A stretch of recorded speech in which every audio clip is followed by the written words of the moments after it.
où dans certains rayons les gens seront mieux payés que les autres, ça va provoquer un B formidable. En tout cas, dans les prévisions actuelles, et là peut-être Serge doit avoir aussi une opinion, dans les prévisions actuelles d'harmonisation, je n'ai pas entendu parler d'harmonisation des excès que l'on constate en France. On parle beaucoup, mais les socialistes, car c'est contraire à leur logique intellectuelle et à leur doctrine, sont incapables de procéder à cette harmonisation, et c'est pour ça que ces échéances sont un grand danger. Car il faut savoir qu'à travers ce qui vient d'être décrit par notre ami Descaves, il y a une logique qui est que sous couvert de protection sociale, en fait, on taxe les salaires. Car, ma foi, je ne pense pas que ce soit une contribution volontaire. Le taux est fixé autoritairement, on n'a pas le choix, on paye à un seul organisme, etc., qui ne s'appelle pas l'État, mais qui de toute façon est géré de manière encore plus irresponsable que l'État, car il n'est pas contrôlé par le Parlement, bien que les sommes mises en jeu soient supérieures à celles du budget de la France. Absolument. Donc, des organismes paritaires irresponsables récoltent autoritairement des sommes très importantes et qui représentent presque, enfin pas tout à fait, la moitié des prélèvements totaux. Or, on constate, si on regarde tous les chiffres dont nous avons parlé, qu'en France, finalement, c'est les salariés qui sont taxés. C'est les salaires. C'est-à-dire que la protection sociale, c'est un tas de choses. C'est le chômage, c'est l'assurance maladie, c'est la vieillesse, les allocations familiales distribuées à tout le monde. C'est tout ce qui consiste, de la part des socialistes, à redistribuer, à prélever, etc. Et il y a quand même là un anachronisme, c'est que c'est finalement le travail qui est taxé. C'est le travail essentiellement. Tu as donné quelques chiffres sans vouloir trop entrer dans les chiffres parce que c'est toujours très très barbant. On peut dire que les cotisations sociales, les sommes prélevées à titre de cotisations sociales, donc pour une forme de redistribution, c'est 19,2% du total des prélèvements. Alors que, par exemple, au Royaume-Uni, c'est 6,8%. Plus de 3 fois plus en France, etc. Donc, on taxe le travail. De ce fait, pour être compétitif, les patrons, qui sont toujours les gros vilains, comme on le sait, et qui sont vilains pour ceux qui gèrent la sécurité sociale, c'est-à-dire les syndicats, finalement, hein, les patrons sont obligés de tasser les salaires vers le bas. Donc, éventuellement, de faire appel, c'est un prétexte qu'on nous donnait il y a quelques années, à une main-d'œuvre qui voudra bien faire le travail, que les Français ne veulent pas faire parce qu'on les paye mal. Mais on les paye mal parce qu'on est obligé de tasser les prix vers le bas. Et pour redistribuer ces prélèvements obligatoires qui sont pompés sur les salaires vers ceux qu'on va assister ensuite, et on sait très bien que les immigrés notamment en profitent largement puisque les balances sont très déficitaires en faveur des nationaux et que par contre les immigrés perçoivent de nombreuses fois plus 210 milliards, que ce qu'ils touchent. Donc on baisse ces salaires, ce qui fait qu'on a forcément affaire à une main-d'œuvre sous-qualifiée parce que pas motivée. Et sous-payée. Il y a autre chose qu'il faut signaler et qui est une divergence avec l'Allemagne, c'est que il y a également un effort de formation professionnelle qui ne peut plus être fait, car on ne peut pas prélever des crédits supplémentaires, ça serait descendre encore les salaires, et donc impossible. Alors il y a d'une part des gens non motivés et des gens moins qualifiés, parce que formés beaucoup moins que ce qu'on les forme en Allemagne. Et voilà le défi qui se présente à la France. Alors harmonisation, pour harmoniser, il faudrait réformer, mais complètement la structure de nos prélèvements totaux, sociaux et autres, et qui plus est les réduire, car on a oublié de dire quelque chose, c'est que le total des prélèvements en France, c'est de 45% du produit national brut, c'est-à-dire que quand un Français produit pour 100 francs, on prélève 45% au total, pour le redistribuer, etc. Contre au Japon, 30 au Japon. Et vous ne comptez pas la TVA là-dedans. Ah oui, tout à fait. Non, mais on en parlera tout à l'heure de la TVA, parce qu'il y a une erreur monumentale qui est commise. C'est le total. Donc, c'est-à-dire que nous avons 50% de prélèvements de plus en France qu'au Japon. Parce que l'État se mêle de redistribuer, et voilà ce que donne la redistribution. Donc, alors, je voudrais dire deux choses. La première, c'est que M. Claude Reichmann vient de faire son entrée dans le studio. Alors, il est l'auteur je l'ai dit tout à l'heure, de ce livre qui s'appelle La Révolution des termites, qui est un merveilleux petit bouquin de politique fiction, un pamphlet de politique fiction. Mais il est également auteur dramatique, mais ça n'est pas ce sujet qui nous intéresse ce soir.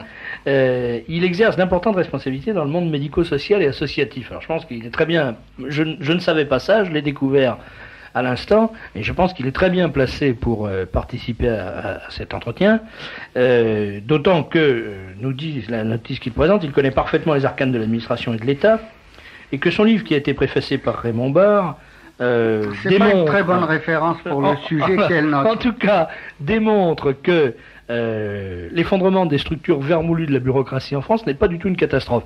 Alors c'est un livre d'espérance, en tout cas on peut le lire avec plaisir. Il est très très amusant, il est très bien écrit en plus, et en sortir avec espérance.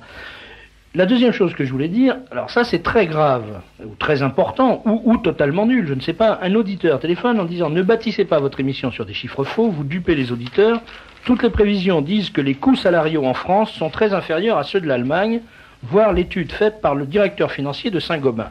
Oui. Alors, non mais monsieur Pierre. Saint-Gobain, alors là, ce monsieur, je ne sais pas ce qu'a écrit Saint-Gobain, mais moi je ne veux pas me référer à des chiffres qui sont donnés par Pierre ou par Paul. Je ne connais que des chiffres indiscutables, ce sont ceux qui sont donnés par les administrations qui sont chargées de les établir.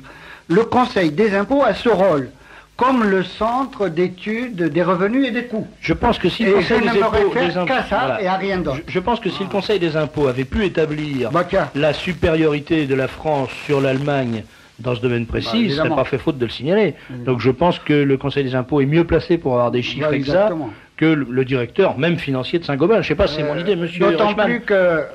D'autant plus que je peux te dire quelque chose, qu'en matière de chiffres, on peut leur faire dire n'importe quoi.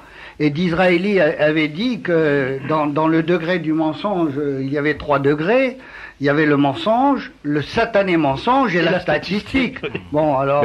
de toute façon, je crois qu'il n'est pas important de se battre sur des points ou des virgules, car le problème n'est pas là. Je crois que c'était intéressant. Non, parce que monsieur, notre but, c'est de faire comprendre autre chose. C'est pas de dire c'est 0,3%. C'est une mentalité. Et là, je vais encore parler avec ma mentalité de patron et d'ancien patron. Même si le coût final de la main-d'œuvre est de 1% ou 2%, ce que j'ignore, je n'ai pas la possibilité de faire des statistiques au niveau national et qui soient exhaustives et vraies. Je me demande si quelqu'un peut le faire d'ailleurs. Mais ceci étant, même si le coût de la main-d'œuvre en France est de 1% de moins qu'en Allemagne, la répartition, et ça c'est incontestable, des coûts à l'intérieur de ce que revient les salaires, je veux dire les charges sociales plus le salaire, est telle que de toute façon le salaire perçu par l'employé, par celui qui travaille, par celui qui a besoin d'être motivé, est inférieur en France, parce que les prélèvements sociaux pompent une part beaucoup plus importante en France qu'en Allemagne. Donc on a forcément des gens, étant moins payés, moins motivés. Et on peut dire aussi, car ça rentre dans ce coût global, que la formation, les crédits formation en France, et là encore, la France est occupée de faire des taxes, des impôts, etc., qui sont le meilleur moyen de détourner de leurs objectifs les prélèvements réellement effectués, des taxes pour forcer les entreprises à faire de la formation, etc. Donc le sport national, c'est de voir comment on va pouvoir ne pas payer ou récupérer cet impôt par des billets divers. Alors que les entrepreneurs souhaitent avoir des employés, des travailleurs performants, et que par conséquent, il est aujourd'hui incontestable que tout employeur qui a un souci de la pérennité, de la compétitivité de son entreprise, a soin de former son personnel. Seulement, pour former, il faut des capitaux. Et là, c'est pareil, en France, les prélèvements sociaux autoritaires sont tellement forts que les crédits qui restent pour la formation sont bien plus restreints. Et conclusion, on a de toute façon, même si on est à 1-2% au niveau final du coût global, on a des employés ou des ouvriers moins payés, donc moins motivés, et moins de crédits pour la formation, et une formation moins performante encore, parce qu'on rentrerait dans le débat de l'éducation nationale, et là on ne s'en sortirait pas, et donc des gens moins performants. Donc moins performants et moins motivés. C'est un drame pour la production. Mais il y a quand même une constatation à laquelle on doit finalement donner le plus de crédit, c'est que cette redistribution, elle se fait au détriment des plus pauvres. Mais enfin, il faut bien comprendre, on prend de l'argent aux salariés qui travaillent, qui produisent, pour le donner à des gens qui ne produisent pas. Et c'est ça qui est scandaleux et qu'on ne dit jamais chez les salariés. Ils votent socialistes ou communistes en croyant que ça va leur amener du beurre dans les épinards. Là, de moins en moins quand même. Là, mais il y en a qui continuent à croire au lendemain qu'ils chantent, alors qu'on est en train de leur prendre le fruit de leur travail. Et ce que nous proposons et ce qu'il faut proposer, c'est de rendre aux salariés la majeure partie du fruit de son travail.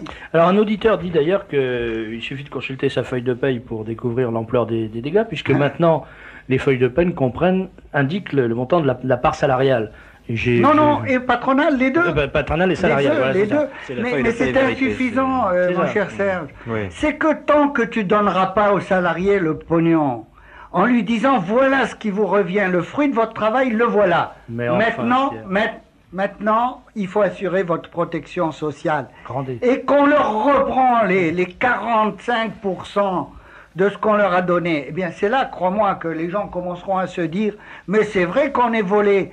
Parce que si on prenait des assurances personnelles, parce que si on allait dans une mutuelle ou dans une compagnie d'assurance, eh bien, on payerait moins. Mais enfin, Pierre, tu sais très bien que si on donnait l'argent à l'ouvrier, il irait le boire. Non, mais ça c'est la vue socialiste de ça que les effectivement, hein. socialistes considèrent les hommes avec mépris, moi, je ne partage pas du tout cet avis. Je pense que les gens sont suffisamment responsables et de toute manière, les compagnies d'assurance auraient un cahier des charges. Ce que je crois, c'est que de toute façon, l'assurance automobile n'est pas prélevée directement sur le salaire, pour autant que je sache.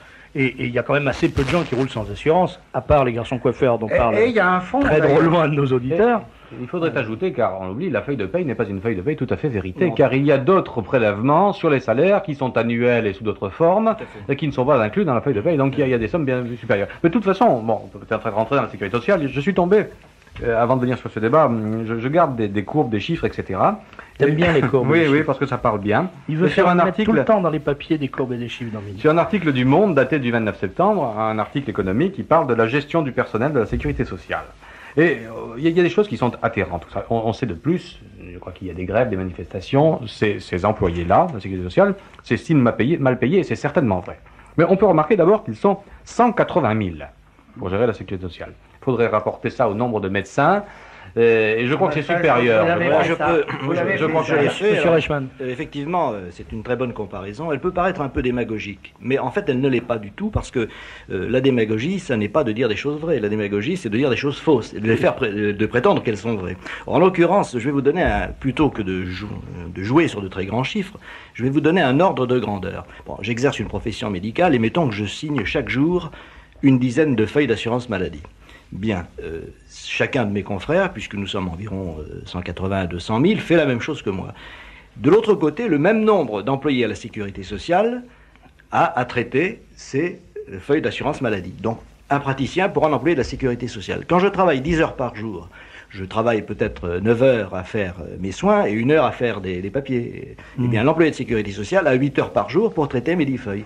Voilà à peu près le rapport de force. C'est pas mal vu. Un employé de la sécurité sociale derrière chaque docteur. Voilà, très exactement. Non, 8 employés de la sécurité sociale derrière chaque docteur. Oui, à 1 heure chacun. Bon, mais il ne faut pas les condamner, ces gens-là, parce que ce serait les traiter d'incompétents, etc. Mais je vais citer la courbe qui est juste au-dessous et qui nous indique la chose suivante. Quand un employé de la sécurité sociale rentre en début de sa carrière, il est à l'indice 100 de salaire. Bon, on sait déjà que cet indice est bas. C'est évident, et que le salaire sera bas, car il est mal payé. Eh bien, au bout de 10 ans, cet employé a atteint le maximum de ses possibilités. C'est-à-dire qu'au bout de 10 ans de carrière, il rentre à 20 ans, à 30 ans, cet individu n'a plus aucun espoir de progression. Aucun, et va donc attendre la fin de sa carrière professionnelle sans aucun espoir. Alors, comment peut-on obtenir un service dynamique, efficace, avec des gens complètement démotivés, mal payés déjà, etc. Donc on remplace la motivation, on remplace la volonté de faire mieux par la quantité. Exact. Et on atteint effectivement 180 000 salariés. Et on a une machine qui, comme l'URSS complètement en faillite, est totalement en faillite. Voilà, le système, il est là. Mais je veux dire, ce que tu dis à propos des employés de la sécurité sociale me fait penser à une chose que j'ai apprise ce week-end. Certains sous-officiers de l'armée qui ont 20 ans de carrière travaillent gratuitement. C'est-à-dire qu'ils pourraient prendre leur retraite aujourd'hui et vivre en gagnant très exactement la même chose comme retraité que comme sous-officier en service. Moyennant quoi, ils feraient d'ailleurs un autre boulot en plus et ils doubleraient leur retraite, ce qui est autorisé. Donc, les gens qui travaillent, les militaires, les sous-officiers, je ne sais pas si c'est le cas pour les officiers, j'en sais rien, mais pour les sous-officiers, pour certains sous-officiers qui ont des campagnes, c'est le cas, je pense notamment des sous-officiers de Légion étrangère, eh bien ces gens-là travaillent pour la gloire, ils travaillent sans être payés puisqu'ils touchent exactement le montant de leur retraite. Donc c'est très différent, ça ne procède pas du même genre de réflexion que celui que tu faisais sur la sécurité sociale. Mais c'est vrai qu'un système, une fonction publique, si on considère que les militaires font partie de la fonction publique, dans laquelle, à partir d'un certain niveau d'un certain temps de travail et d'un certain niveau de compétence, ou plutôt de grade, on ne peut plus monter, c'est un système qui va pourrir forcément, qui va décliner et qui va se casser la figure. Forcément. Et c'est tout à fait sensible à la sécurité sociale. C'est vrai que le gars de 30 ans qui dit j'ai encore 35 ans de boulot à tirer, je ne vais pas voir ma... Plus à 65 ans, mais enfin bon. 30 ans, je sais pas. Moi, Pardonnez-moi de vous interrompre, mais je crois que vous posez le vrai problème, mais je pense que finalement nous avons peut-être tort de le poser en nous adressant aux individus qui sont dans ce système. Parce que eux, finalement, ils sont un peu les victimes de ce système. Je crois que ceux à qui il faut s'en prendre, c'est aux instigateurs du système. Oui, tout à fait. Tout à fait. Donc, oui, mais le on est fond du problème, on est en démocratie, il faut convaincre les individus Bien entendu, de ne plus non, voter pour les mêmes vous avez raison, instigateurs. mais je veux dire par là que quand on a institué la sécurité sociale, il peut paraître très antisocial de le dire. Personnellement, je ne n'encours pas ce reproche. J'ai été pendant 11 ans administrateur de la sécurité sociale et je n'ai pas la moindre teinture d'antisocial. Mais en fait, lorsqu'on a institué ce régime, il faut savoir que l'on a instillé dans les veines de ce pays un poison qui petit à petit s'est développé et qui a fait que les Français ont fini par perdre le goût du travail et de l'effort. Et c'est probablement cela qui est la cause de la grande crise actuelle que nous traversons. Et vous allez voir qu'au fur et à mesure que les années, et peut-être même les mois vont se passer, les effets pervers de cette démoralisation des citoyens vont se faire sentir de plus en plus et qu'on va arriver à une situation qui va ressembler à Orange Mécanique dans ce pays. Quand il y a 10 ans, ce film est sorti, à peu près 10 ans, je crois. 20 ans maintenant. 20 ans, excusez-moi, je ne vois pas le temps passer. Et ça va vite. On s'était dit, mais mon Dieu, voilà un auteur de beaucoup de talent, Stanley Kubrick, mais enfin qui imagine un monde qui n'arrivera jamais. Eh bien, regardez ce qui se passe autour de nous actuellement. Véritablement, on est en train de Vous vivre... parliez, je vais juste faire une petite citation, on parlait de ce qu'il y a 20 ans, là je vais lire ce qui se passait il y a 20 siècles. Le peuple est affamé parce que ses dirigeants l'accablent d'impôts, voilà ce qui l'affame. Le peuple est indocile parce que ses dirigeants sont trop entreprenants, cela le rend indocile. Ailleurs. Plus il y a d'interdits et de prohibitions, plus le peuple s'appauvrit. Plus on possède d'armes tranchantes, plus le désordre sévit. Ça fait penser à l'Amérique. Plus se développe l'intelligence fabricatrice, plus en découlent d'étranges produits. Plus se multiplient les lois et les ordonnances, plus foisonnent les voleurs et les bandits. L'ancêtre du vrai libéralisme, c'est Lao Tzu qui vivait 6 siècles avant le Christ. C'est fantastique. Mais je crois que ce que disait le docteur Ça veut dire, ça veut dire qu'il y a 20 ans qu'on connaît... Non, 20 siècles. 20 siècles, ça fait 20 siècles qu'on connaît, oui, lapsus, qu'on connaît les causes de la maladie. Ouais. Et on n'a pas encore... C'est le remède qui est pire que le mal, c'est vieux comme le monde, hein, ça c'est Mais sûr. dans ce que disait le docteur Reichmann, je retiens, moi, on vient tout de suite, tout à fait à mon sujet, et peut-être même à ce que je voudrais dire avant de partir, c'est que nous vivons dans un système qui est devenu un système d'assistance. C'est ce que vous disiez, donc on assiste les gens en permanence, et tu me disais tout à l'heure que les socialistes les jugeaient incapables de gérer leur vie et de gérer la vie de leur famille. Voilà comment sont considérés les salariés par les socialistes. Non, ils sont drogués. Alors que ce qu'il faut que nous fassions... une seconde, pas par les socialistes, par tous les étatistes. Mais Soyons généreux. C'est antérieur aux socialistes. Non, il faut que Tous les gens... Je suis arrivé en retard, peut-être. Voilà, oui, parce que j'ai l'aviez précisé peut-être qu'il dit. s'agissait des socialistes triomphants et rampants. D'accord. J'ai associé Monsieur Barre, votre ami, je l'ai associé, croyez-moi, et je ne l'ai pas oublié. Et que, puisque nous considérions... Toujours courtois, Pierre Descartes. Oui, oui. Avec Barre, non, je ne le serai jamais parce qu'il a été extrêmement néfaste pour c'est le pied noir qui l'économie. parle, là. Et il a été néfaste pour l'économie. et Je dirai ce que j'ai à en jamais. dire plus tard. Oui, oui. Alors, partant du principe, nous, que l'homme est responsable et que c'est lui qui fera les bons choix pour lui-même et pour sa famille, à la place de l'assistance, nous devons instaurer un système de protection sociale par l'assurance. Et à la place du monopole public qui sévit actuellement et qui est source de gabegie, comme l'indiquait Serge Martinez, eh bien, il faut la concurrence. Concurrence, caisse publique, caisse privée, mutuelle. Et d'ailleurs, j'ai vu que dans le domaine de la retraite, qui est un domaine qui va être en faillite, et là vous êtes bien placé pour le savoir puisque vous avez fait des études là-dessus, dans le domaine de la retraite, il y a déjà des compagnies d'assurance qui ont fait des études, qui ont proposé des solutions, car la retraite par répartition, elle est condamnée à disparaître. Alors, à la faillite. Pierre, à propos de ça, un auditeur nous dit, nous pose la question, que pensez-vous de la gigantesque faillite des caisses sociales privées aux États-Unis? Est-ce que ça ne devrait pas dissuader ceux qui préconisent une assurance volontaire en France? Je ne sais pas aux États-Unis, je n'aime pas parler des choses que je connais pas, mais je connais des caisses privées en France qui ont très bien marché. On a même essayé de les absorber, et je parle des caisses de retraite de cadres que l'on a voulu absorber. Il y a des caisses de retraite aussi. Peut-être que l'auditeur confond avec les caisses d'épargne. Oui, peut-être. Les caisses d'épargne. Les caisses d'épargne, effectivement, sont en faillite, mais pour d'autres raisons.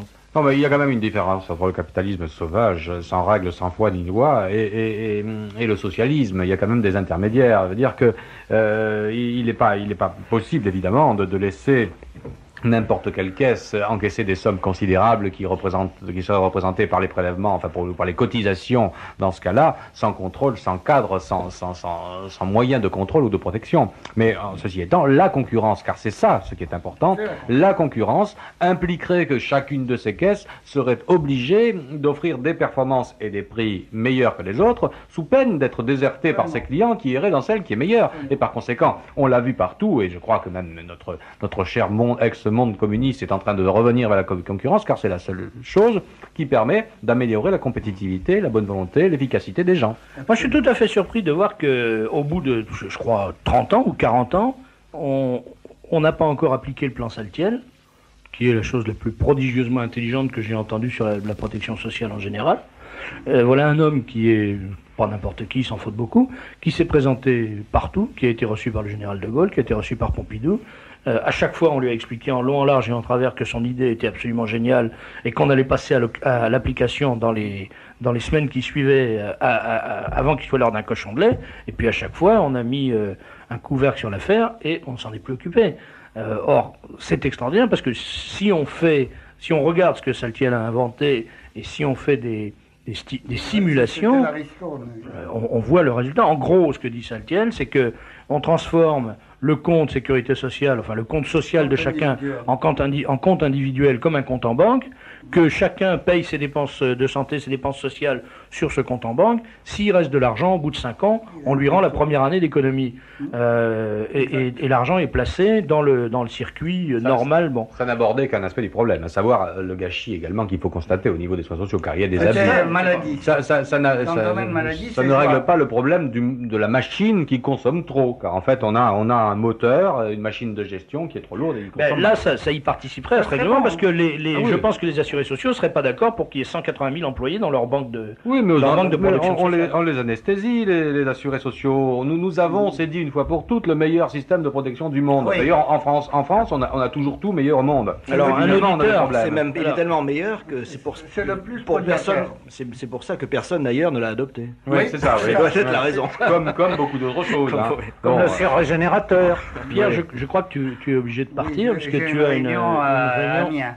À Amiens. Est-ce que je peux, avant qu'il ne parte, je connais très bien Pierre Descaves, lui dire qu'il se trompe très certainement sur Raymond Barre. Je ne suis pas là pour défendre Raymond Barre, il est assez grand garçon. On peut entamer un débat il sur est assez grand garçon. Non, il n'est pas prévu ce soir. Mais que Pierre Descaves lise la préface que Raymond Barre a bien voulu me donner, il s'apercevra que Raymond Barre exprime sur les sujets dont nous parlons aujourd'hui des idées qui vous surprendront sans doute et qui vous donneront peut-être une autre image. Oui, mais la part de prélèvement est passée de 35 à 43% sous le septennat de Valéry Giscard d'Estaing. Attendez, mes enfants, on ne va pas ouvrir ce soir ce débat. Ils ont des idées, mais ils les appliquent pas. Voilà ce qui est Pierre, dommage. puisque le docteur Eichmann t'a proposé d'avoir avec lui un débat sur Raymond Barre, est-il un vrai libéral ou pas? Je crois que c'est ça. Volontiers. Moi, je vous propose de le faire un soir on va s'amuser, on va faire dans un mois, 2 mois, et puis à ce moment-là, le ring sera clos, vous pourrez débattre dans toutes les règles. Mais pas se battre.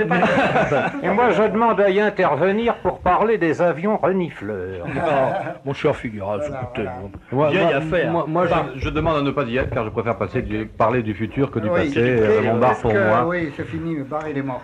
Qu'est-ce que c'est que ta question de nos auditeurs? C'est une question qui est plutôt rigolote. Ils disent, quand vous aurez supprimé les 180 000 employés de la sécurité sociale, qu'est-ce que vous en ferez? Je crois la réponse mais c'est très... des chômeurs. Des travailleurs actifs qui produiront. Voilà.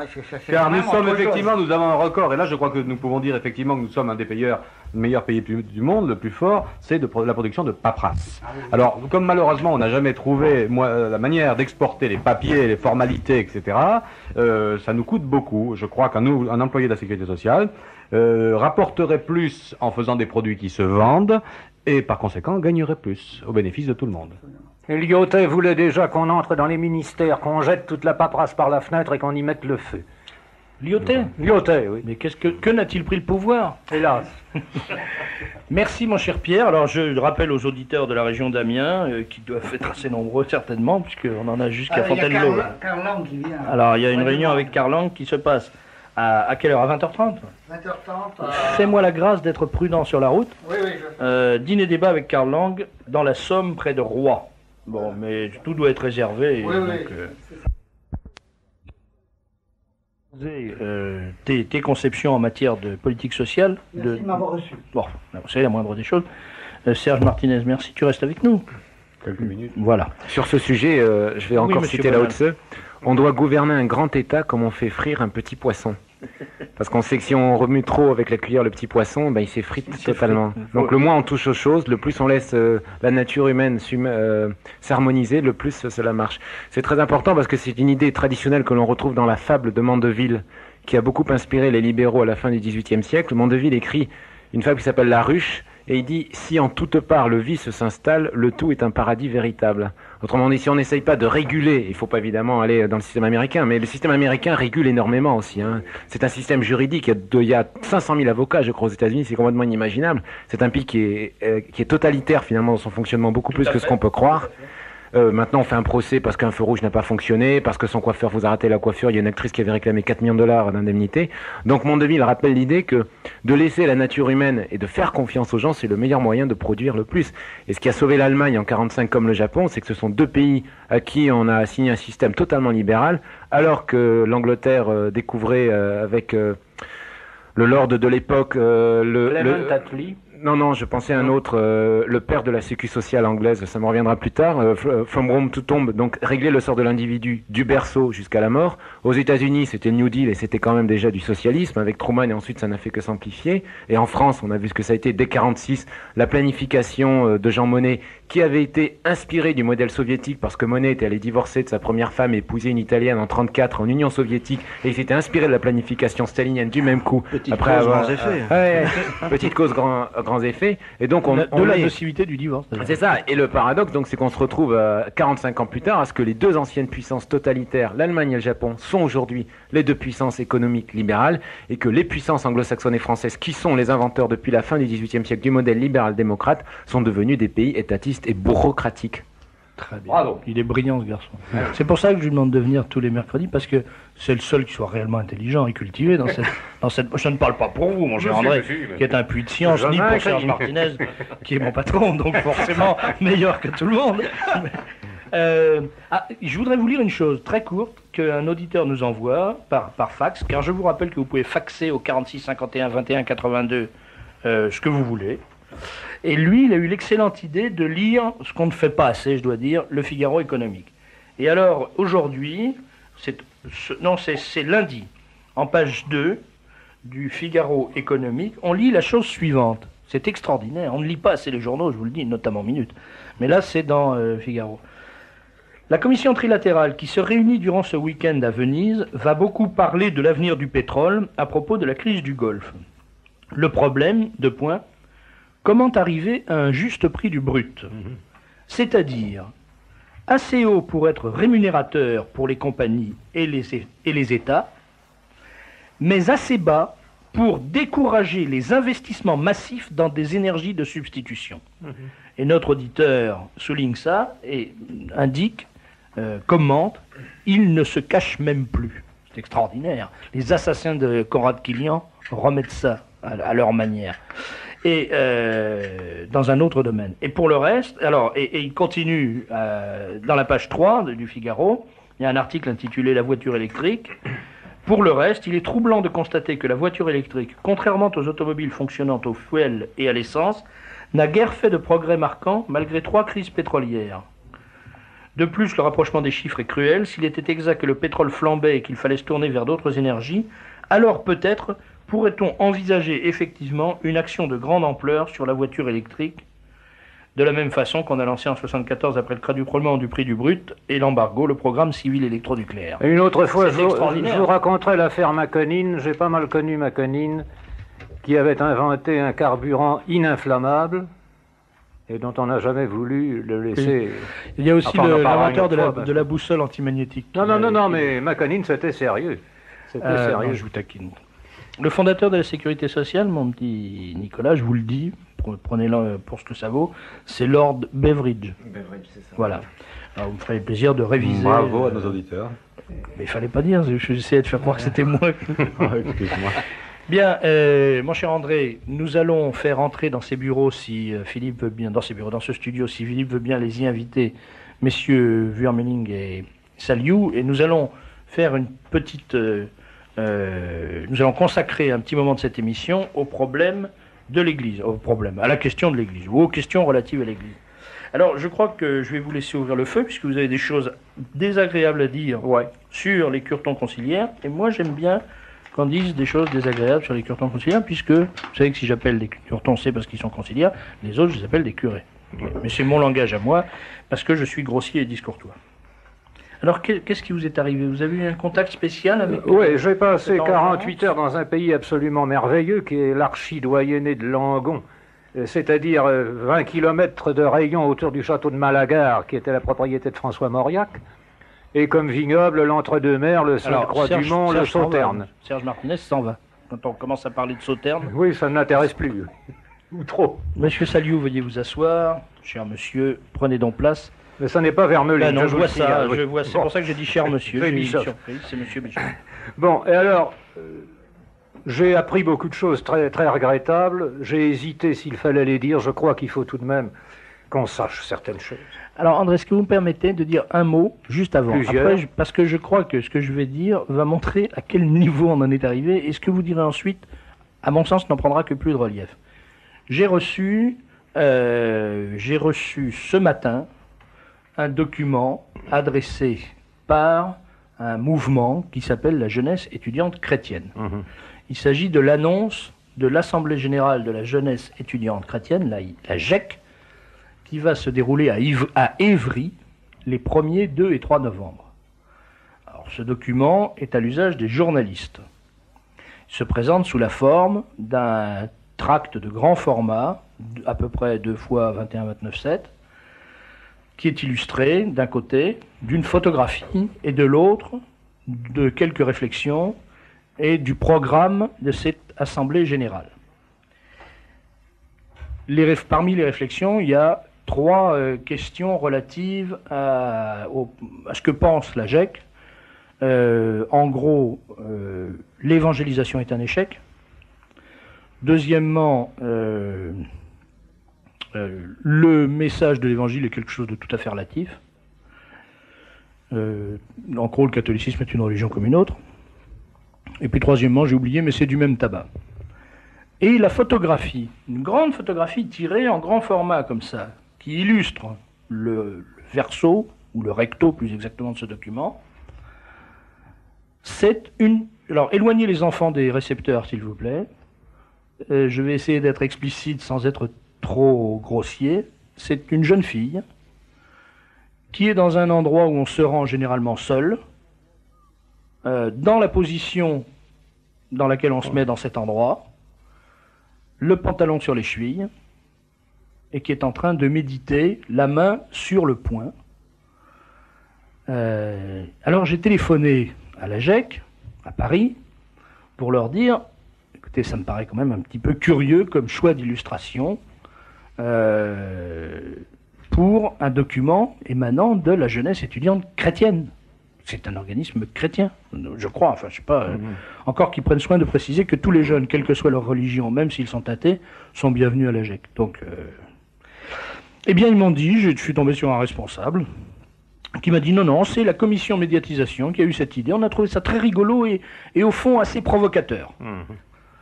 Voilà où on en est. Alors naturellement, il ne va pas se trouver un seul évêque pour protester. Je veux dire, c'est d'une telle ignominie, cette photo. C'est grotesque, c'est cacaboudin, comme on dit à la maternelle. c'est du niveau de la provocation maternelle. Ces imbéciles de curtons de gauche, ils n'ont pas encore compris que ça fait 20 ans qu'on fait plus de provocation comme ça. Ça, c'est la provocation harakiri des années 60. Oui. Et eux, ils veulent faire moderne et ils ont toujours 25 ans de retard. C'est une malédiction qu'ils ont sur les épaules, une génération de retard. Les militaires en France ont une guerre de retard, enfin les militaires, les politiques ont une guerre de retard, et les curtons, ils ont une génération de retard. Ça ne rate jamais. Alors là, ils font de la provoque en montrant une jeune fille de 18 ans, dans les cabinets, en photographie sur un document censé présenter les activités de la GIEC. Donc je découvre que la jeunesse étudiante chrétienne passe son temps probablement à l'endroit ci-dessus nommé. Voilà. Alors quand on voit que cette église en est à ce stade, on se dit que vraiment tout ce que vous allez nous raconter maintenant ne peut étonner personne. Alors j'y vais. Le 14 mars 88, le tribunal de grande instance de Bordeaux a condamné un monsieur Merlet à 18 mois de prison avec sursis pour attentat à la pudeur sur 17 fillettes du catéchisme qu'il était chargé de faire. Or, si vous prenez l'ordo 1990 de l'archidiocèse de Bordeaux, vous verrez à la rubrique de la pastorale catéchétique, ce qui est difficile à dire sans éternuer, que ce nommé Merlet est chargé de la pastorale catéchétique de la petite enfance. Et en même temps, souvent, lors des offices, il fait les lectures et quelquefois même il distribue la communion. Premier point. Dans la basilique de Verdelais, qui est une très belle basilique, où il y avait autrefois un pèlerinage tous les jours, il y a eu des charismatiques qui ont été chargés de l'office dans cette basilique. Ils confessaient les jeunes filles assis côte à côte sur un canapé. Et si même ainsi ces malheureuses avaient de la difficulté à raconter leurs péchés, ces curés, ces curtons, ces ratichons, ce que vous voudrez, les prenaient sur leurs genoux. Et quand l'un de ces prêtres était tout seul, un officier qui n'avait pas de sacristain, au moment de la quête, il prenait 2 corbeilles qu'il donnait au premier rang de l'assistance. Les corbeilles circulaient, les gens mettaient leurs offrandes, ça revenait, ça n'a rien d'extraordinaire. Le prêtre, si tant est qu'il le soit, ou qu'on puisse l'appeler de la sorte, récupérait les corbeilles, il les vidait sur l'autel, il y flanquait des hosties supposées consacrées, il les redonnait au premier rang et ça recirculait, et les gens, au lieu de mettre leur offrande, piquaient une hostie. À Bègle, je donne les précisions parce que j'avais pensé à ne donner que des initiales, mais on a l'air de faire... Il faut dire les choses. Abbé, le curé Z, oui. Ça n'a aucun à sens. À Bègle, 2 jeunes gens, 2 fiancés se présentent au curé pour la préparation au mariage. Ça a été très court. Le curé leur a dit, est-ce que vous avez couché ensemble? Non, mon père. Eh bien, commencez donc par ça, on verra la suite après. Ça a été fini. Ça me rassure parce que je pense qu'il n'y aura plus assez de place en enfer. Donc j'ai une chance de rester à la porte. Le curé doyen de Bazas, qui était de la cathédrale de Bazas, qui était un homme assez âgé, avait une maîtresse beaucoup plus jeune que lui, qui était fonctionnaire. Elle est nommée à Montpellier. Alors pour pouvoir la suivre, il s'est dit au fond le plus simple, c'est demander ma réduction à l'état laïque, qui lui a été accordée pour immaturité. Curé doyen de Bazas s'est réduit à l'état laïque pour immaturité. Quel âge il a? Oh ben, il avait au moins 60 et quelques années. Et alors, il l'a suivi à Montpellier, ils se sont mariés, et quelques années après, elle a été renommée à Bazas, ils sont donc revenus, et il est allé assister à la messe au premier rang, il s'est proposé pour faire la quête. Entre-temps, son vicaire avait aussi demandé sa réduction à l'état laïque. Alors on avait dit, pourquoi? Ben parce que j'ai 2 enfants, il faut tout de même que je m'en occupe. On lui a refusé sa réduction à l'état laïque. Alors, il a défroqué. Et dans tout cela... il ne semble pas que l'archevêque ait jamais trouvé matière à intervenir, à réagir. Mais il vient enfin de réagir. Il vient enfin de réagir parce que un certain nombre de jeunes ménages ont racheté, se sont cotisés et ont racheté une église du XIe siècle, où pendant 600 ans la messe avait été célébrée, qui a été désaffectée à la Révolution, et qui depuis servait de grand joie-fourrage et était d'ailleurs très mal entretenue. Et ils ont passé tout leur week-end à la dégager, à la nettoyer. Ils y ont refait un dallage. Ils sont en train d'y remettre les vitraux. Alors là, l'archevêque de Bordeaux a enfin réagi pour faire savoir qu'il interdisait qu'on dise la messe dans cette église. Ah bon? Vous me rassurez. Au moins, un homme qui a de l'autorité. J'étais un petit peu inquiet quand même. Et ma dernière anecdote se transporte. Elle se transporte, Monsieur Saliou, dans une région que vous connaissez pas mal. dans le Tarn-et-Garonne, Monseigneur Saint-Blanca, voyant le père Vladimir, qui a une communauté à Moissac, lui a dit, en vous promenant dans les rues de Moissac dans cet habit, vous créez le scandale. Et le père Vladimir lui a répondu, Monseigneur, en 20 ans, 17 prêtres ont défroqué à Moissac. Alors est-ce que ce ne serait pas plutôt cela le scandale? Voilà, je vous ai raconté ces petites histoires. Ça fait je pense qu'il fallait les dire. Ça fait exactement penser aux conclusions du livre du frère Michel de la Trinité sur Fatima, l'énorme œuvre du frère Michel et admirable travail du frère Michel de la Trinité sur Fatima, qui conclut que le troisième secret de Fatima, c'est l'apostasie des clercs. Ouais. Et on est en plein, là, tout ce que vous nous racontez, c'est stupéfiant, c'est à la fois stupéfiant, bouleversant, je le raconte effrayant. Pourquoi? Parce que, ou bien j'ai les documents, ou bien j'ai des témoignages recoupés.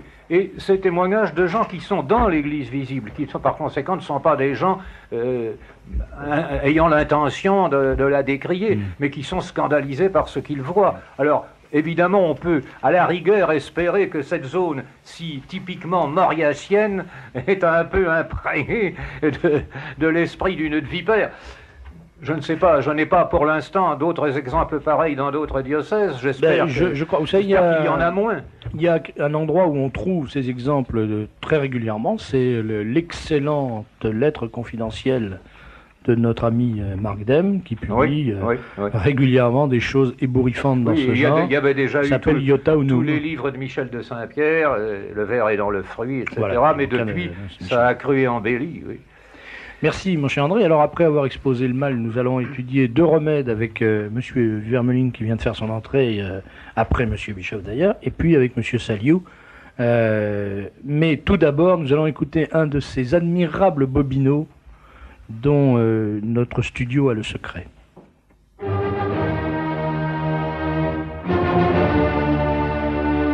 Pom pom pom pom. Est-ce un appel à la résistance, Anne Brassier? Oui, Jacques Lerat, Radio Courtoisie résiste depuis 3 ans déjà, envers et contre tout. Elle fêtera son 3e anniversaire le 7 novembre prochain. Le 7 novembre, désormais, on fête à la fois la langue française et Radio Courtoisie. Nous nous retrouverons à 20h pour dîner à la Mutualité, comme l'année dernière. Faut-il réserver? Bien sûr, et le plus tôt possible, pour éviter les encombrements de dernière heure et pour être sûr d'avoir une place. Comment réserver? En envoyant 220 francs par couvert ou 190 francs seulement si l'on est adhérent de notre association. 220 francs et 190 francs seulement pour les adhérents. Oui.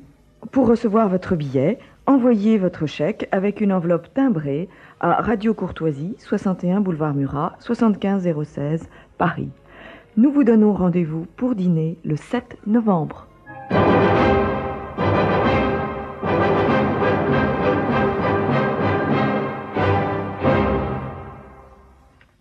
Le Seigneur appelle tous ses militants à la reconquête de la chrétienté. L'heure vient d'ordonner ce monde révoltant à la loi d'amour et de vérité. Le Seigneur est roi de tout pays. Le nôtre est royaume de Marie.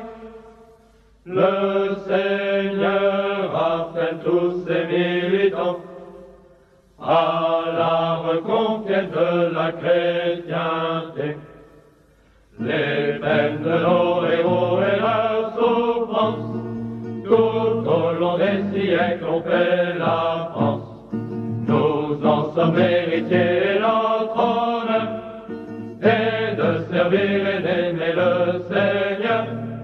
Sa loi est juste et bon et son cœur, et lui ne garde point de rancœur.